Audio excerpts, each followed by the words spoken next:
Neste carnaval, várias escolas de samba trouxeram sátiras e críticas aos políticos nos enredos.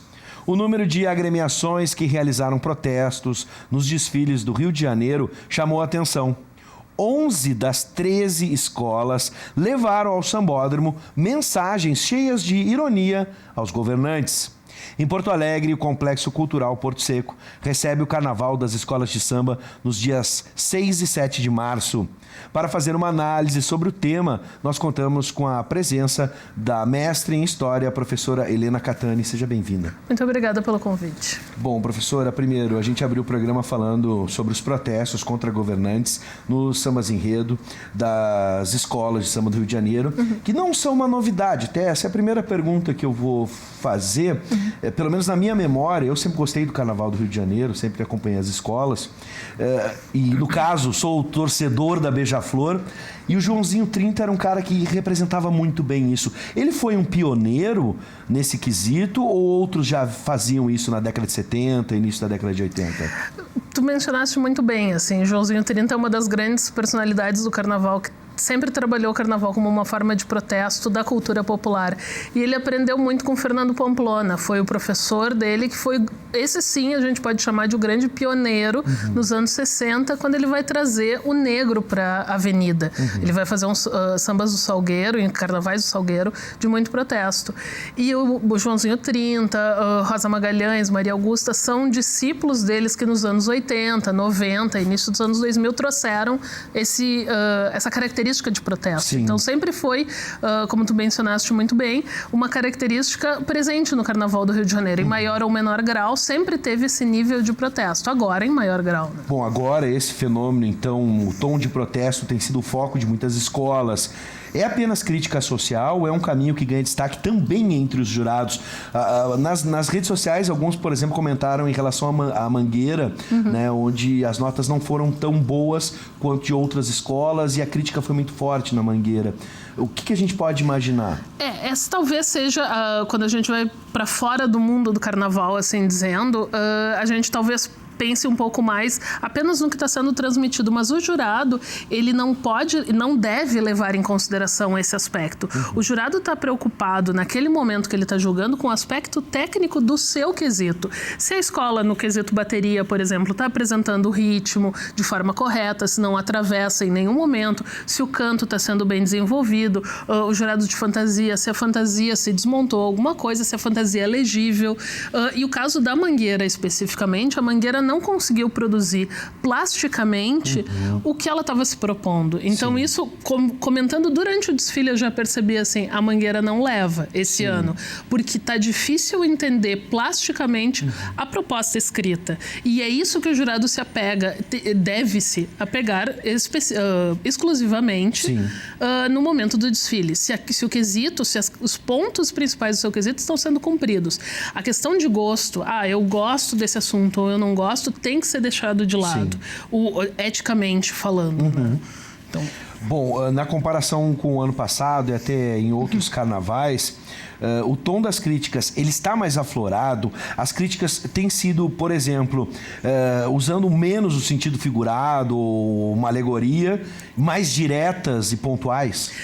Eu acredito que sim, porque a gente está vendo uma renovação muito grande nos bastidores de novos carnavalescos, novos enredistas, novas personalidades, um pessoal mais jovem vindo dos grupos de acesso, especialmente no Rio de Janeiro, que estão conquistando um novo espaço e tem uma leitura diferenciada do que é carnaval. Cresceram em um momento ou num contexto social diferente daqueles que passaram.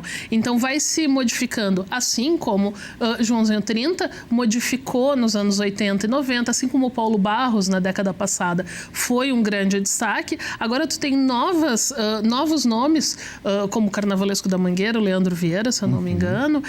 São pessoas que estão vindo com um novo contexto, com uma nova bagagem cultural cultural que está influenciando diretamente. E talvez fazer o desfile de forma literal seja a crítica de forma literal seja a forma como eles encontraram de mostrar sua insatisfação. Porque, diferente de Porto Alegre, no Rio de Janeiro, esse foi o primeiro ano sem a subvenção da Prefeitura Municipal, Sim. o auxílio financeiro.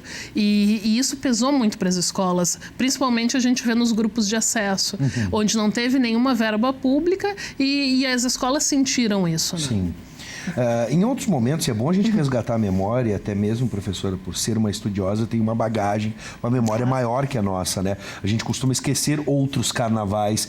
Dá para dizer que esse foi, pelo menos no volume, pelo número de escolas, das 13, 11, trabalharem com o tema voltado à política, à crítica aos governantes, esse foi o mais politizado que a gente já teve? Eu acredito que nos últimos anos, sim. Se a gente vai para o final dos anos 80, a final da década de 80, entre 88 e 89, a gente vai ter uma série de enredos muito críticos do momento que o país passava. Então, o final da ditadura militar, o início do período republicano novamente.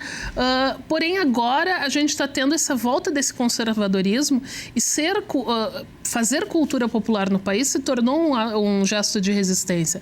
Como o próprio samba do Salgueiro falou esse ano, sorrir é resistir. Então é a forma como as escolas estão encontrando de trazer essa mensagem. Fazer cultura popular no Brasil hoje é um ato de resistência. Bom, vamos nos ater agora à grande campeã, a Viradouro, a campeã deste ano do Carnaval do Rio de Janeiro.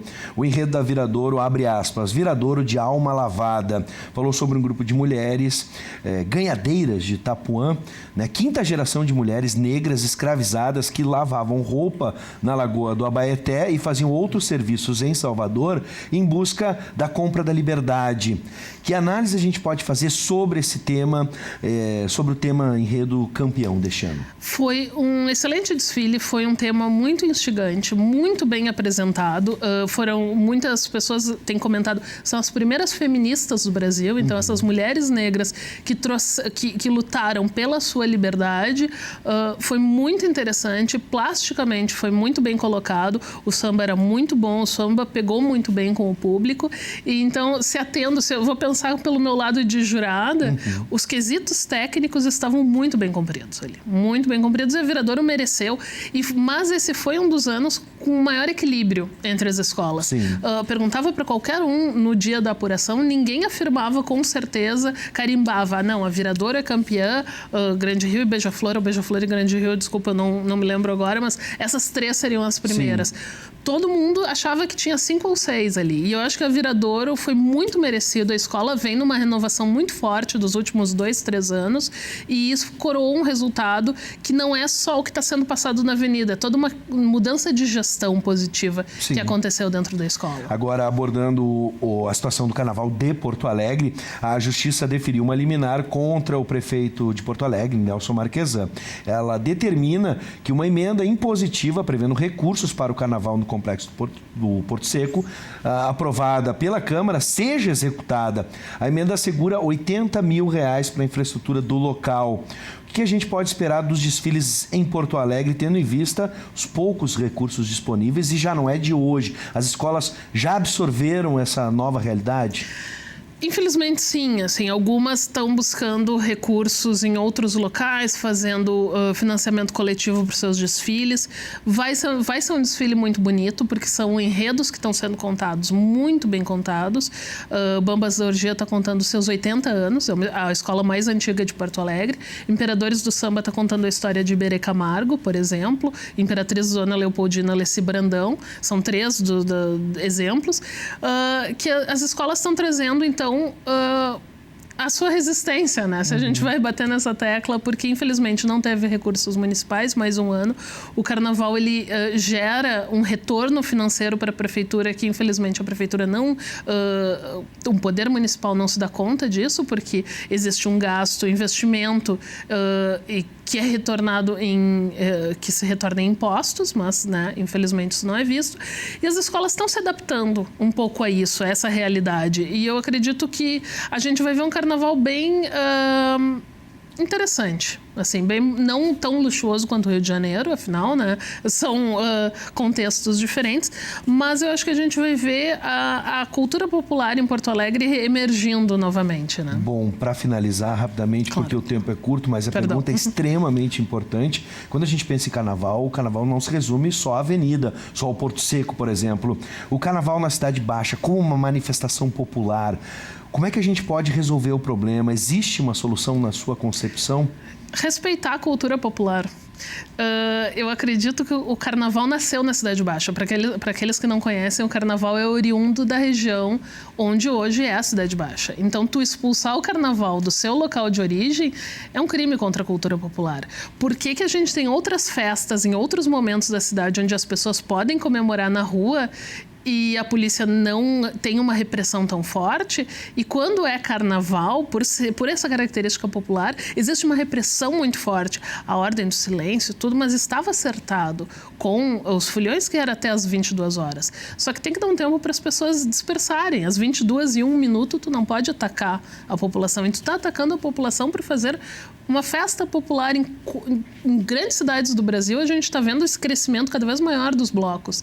E aqui a gente está reprimindo cada vez mais e tirando esse público que poderia estar comemorando em Porto Alegre, gerando impostos para outras cidades, não gerando para Porto Alegre, porque existe um consumo, existe hotéis, existe transporte, tudo isso gera impostos que são revertidos para a prefeitura. Então, tu coibir o carnaval, tu está coibindo um retorno financeiro natural que existiria. Mas... Bom, eu quero agradecer a presença da professora Helena Catani, mestre em História, especialista na área do Carnaval.